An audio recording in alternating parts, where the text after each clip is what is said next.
Hello everyone, welcome back to crazy recipe 999. ఈరోజు స్పెషల్గా కాస్త మటర్ పులావ్ అనమాట. ఇంగ్రీడియంట్స్ అన్నీ రెడీగా ఉన్నాయి, ఇంకా కుకింగ్ స్టార్ట్ చేయండి. ఇక్కడ బాస్మతి రైస్ వాడనమాట.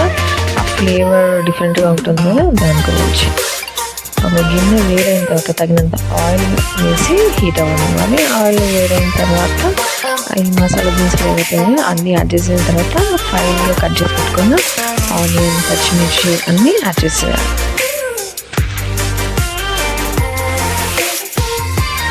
ఆనియన్ ఇంగ్రీడియంట్స్ అన్నీ గోల్డెన్ బ్రౌన్కి కలర్ చేంజ్ అయినంత వెంటనే ఒక ఫుల్ టేబుల్ స్పూన్ అల్లం వెల్లుల్లి పేస్ట్ వేసేసి బాగా మిక్స్ చేయాలి. దాని తర్వాత వెంటనే మనం పక్కన కడిగి పెట్టేసుకున్న మటర్ అంటే గ్రీన్ బఠానీ ఏదైతే ఉందో దాంతోపాటు కొంచెం క్యారెట్ కూడా కట్ చేసి పెట్టింది యాడ్ చేసిన తర్వాత పుదీనా అనమాట.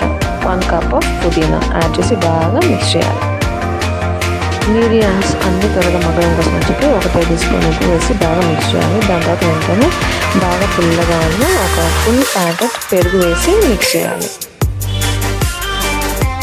చూసారు కదా, ఏమాత్రం లంప్స్ లేకుండా మొత్తం అంతా పెరుగు మిక్స్ అయిపోయేలాగా బాగా మిక్స్ చేయాలి. దాని తర్వాత ఒక హాఫ్ నిమ్మకాయ కూడా రసం యాడ్ చేసామనుకోండి, పుల్లుగాను ఇంకా యాడ్ అవుతుంది. నెక్స్ట్ మనం తగినంత వాటర్ యాడ్ చేయాలి. 1 గ్లాస్కి 2 గ్లాస్ వాటర్ అలా కొలత ప్రకారం వాటర్ యాడ్ చేస్తాం కదా, అలా యాడ్ చేసేయాలి. ఇది టేస్ట్కి సరిపడా సాల్ట్ వేసిన తర్వాత అది కాస్త బాయిల్ అవ్వడానికి వచ్చినప్పుడు మనం కడిగి పెట్టుకున్న బాస్మతి రైస్ ఏదైతే ఉందో అది కూడా వేసేసి ఒకసారి మిక్స్ చేయాలి.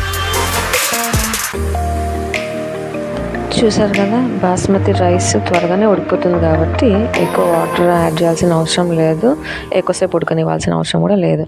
అండ్ ఇక్కడ బాస్మతి రైస్ వాడాం కాబట్టి అది ఫ్లేవర్ అండ్ స్మెల్ కాస్త ప్లెజెంట్ అండ్ డిఫరెంట్ టేస్ట్ ఇస్తుంది అనమాట.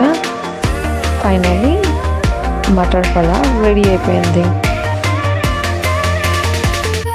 మటర్ పలావ్లోకి మనం ఏదన్నా స్పైసీ కర్రీ వండుకోవచ్చు, గ్రేవీ కర్రీ వండుకోవచ్చు. ఇక్కడ పెరుగు చట్నీ వచ్చేసాం అనమాట.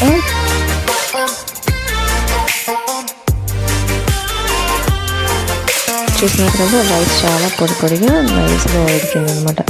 నెక్స్ట్ వచ్చేసి అన్ని ఇంగ్రీడియంట్స్ వేసేసి పెరుగులో కాస్త సాల్ట్ వేసేసి పెరుగు చట్నీ కూడా ప్రిపేర్ చేసేసుకోవాలి.